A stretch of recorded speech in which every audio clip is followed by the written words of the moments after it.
സ്വകാര്യ വാഹനത്തിൽ പലതവണ വോട്ടർമാരെ കൊണ്ടുവന്ന് വോട്ട് ചെയ്യിപ്പിച്ച LDF പ്രവർത്തകരുടെ നടപടിയെ ചോദ്യം ചെയ്ത് UDF പ്രവർത്തകർ തമ്മിൽ സംഘർഷമായി.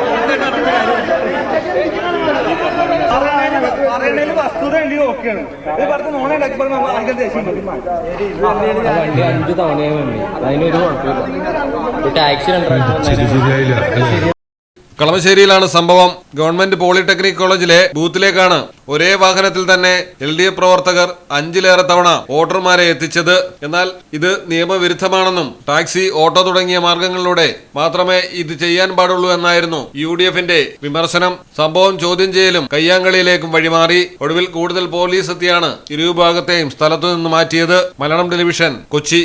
തെയ്യമ്പാട്ടിൽ jewellery, trendy and customise collection, best in budget. Theyyampattil പോലൊരു ഓപ്ഷൻ വേറെ ഇല്ല. ഹലോ, ആ കൺഫ്യൂഷൻ അങ്ങ് തീർന്നില്ലേ? പണി നടക്കട്ടെ. Jewelry that tells your story. തെയ്യമ്പാട്ടിൽ jewellery.